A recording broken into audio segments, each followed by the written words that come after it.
கடலூர் மாவட்டத்து மக்களுடைய நீண்ட நாள் கோரிக்கையாக இருந்த வெள்ளுவாடி மற்றும் புறக்கவாடியை இணைக்கின்ற வகையில் ஒரு பாலமும், அதேபோல் திருவாளந்துறை கல்பூண்டி இரண்டு கிராமங்களையும் இணைக்கின்ற வகையில் உயர்மட்ட பாலங்கள் அமைப்பதற்கு மாண்புமிகு தமிழ்நாடு முதலமைச்சர் அவர்கள் 2 புதிய பாலங்களுக்கான நிதியை வழங்கியதன் அடிப்படையில் இன்றைக்கு அதற்கான கால்கோள் விழா நடத்தப்பட்டது. மாண்புமிகு தொழிலாளர் நலத்துறை அமைச்சர் அண்ணன் கணேசன் அவர்கள் தலைமையில் பெரம்பலூர் சட்டமன்ற உறுப்பினர் சகோதரர் பிரபாகர் அவர்கள் கலந்து கொள்ள இந்த விழா மிக சிறப்பாக நடைபெற்றிருக்கிறது. இந்த பாலம் அமையாவிட்டால் கிட்டத்தட்ட 25-30 கிலோமீட்டர் சுற்றி பயணிக்கின்ற சூழல் அந்த மக்களுக்கு இருந்தது. இனி பெரம்பலூர் மாவட்டத்தில் இருப்பவர்கள் கடலூர் மாவட்டத்திற்கோ அல்லது சின்னசேலம் போன்ற சேலம் பகுதிக்கு செல்வதற்கு இது எளிதான இணைப்பு சாலையாக அமைகிறது. அதேபோல் அக்கறையில் இருக்கின்ற கடலூர் மாவட்டம் மங்களூர் தொகுதியை சேர்ந்தவர்கள், திட்டக்குடி தொகுதியை சேர்ந்தவர்கள் பெரம்பலூர் பகுதிக்கு கல்லூரிக்கு மருத்துவமனைக்கு வருவதற்கு இது மிக எளிதாக வருவதற்கு இந்த பாலம் மிகப்பெரிய உதவியாக இருக்கும். கிட்டத்தட்ட ஒரு 30 ஆண்டு காலமாக இந்த பகுதி மக்களுடைய வைத்த கோரிக்கை மாண்புமிகு தமிழ்நாடு முதலமைச்சர் அவர்கள் அண்ணன் கணேசன் அவர்களுடன் சட்டமன்ற உறுப்பினர் பிரபாகரன் அவருடைய கோரிக்கையை ஏற்று இன்றைக்கு இதை நிறைவேற்றி வந்திருக்கிறார்கள். அவர்களுக்கு எங்களுடைய நன்றியை தெரிவித்துக் நேற்று இரவு கிளாம்பாக்கத்தில் பேருந்து பற்றாக்குறை காரணமாக பொதுமக்கள் சாலை மேற்கொண்டாங்க. அதை தெரிய அதாவது கிளாம்பாக்கம் பேருந்து நிலையத்தில் ஏதோ பிரச்சனைன்னு சொல்லி பல அரசியல் கட்சி தலைவர்களும் சொல்கிறார்கள். அங்கே எந்த பிரச்சனையும் இல்லை. மதுராந்தகத்தில் ஒரு விபத்து. ஆனால் நெடுஞ்சாலையில் செல்கின்ற வாகனங்கள் அங்கே கிளாம்பாக்கத்திற்கு சென்று சேர வேண்டிய பேருந்துகள் தாமதமாக சென்றது. இது செல்வதற்கு என்ன காரணம் என்பதை தெரிந்து கொள்வதற்கு முன்பாகவே பொதுமக்கள் பேருந்து வரவில்லை என்று நினைத்து சாலை மறியல் செய்திருக்கிறார்கள். வழக்கமாக விடுமுறை நாட்களில் கூடுதலாக மக்கள் பயணிப்பார்கள். எனவே அதற்காக 430 பேருந்துகள் கூடுதலாக நேற்று இரவு இயக்கப்பட்டது. கிளாம்பாக்கத்திலிருந்து தென் மாவட்டங்களுக்கு செல்கின்ற வழக்கமான பேருந்துகளை தாண்டி கூடுதலாக இயக்கப்பட்டது.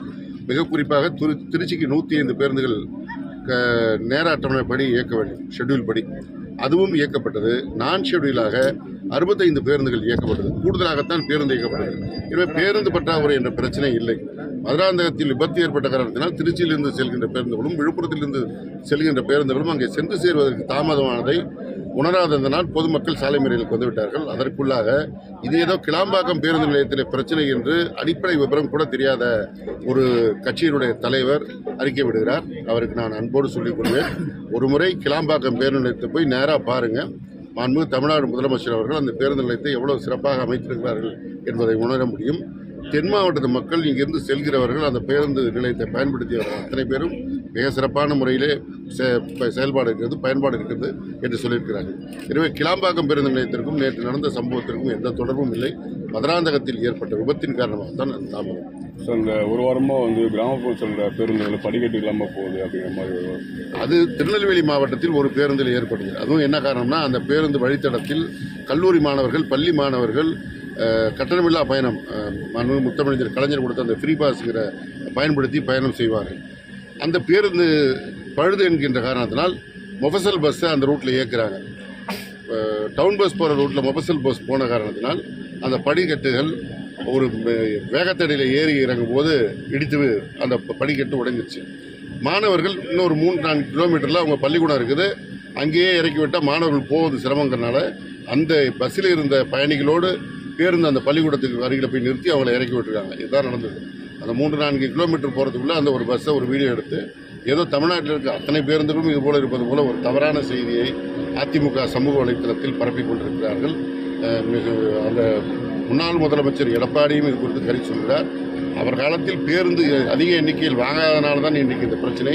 இப்பொழுது 4000 புதிய பேருந்துகள் வாங்க முதலமைச்சர் அவர்கள் உத்தரவிட்டு அதற்கான நிதியும் அளித்து முதல் கட்டமாக 100 பேருந்துகளை மாண்புமிகு முதல்வர் அவர்கள் துவக்கி வைத்ததை நாடே அறியும்.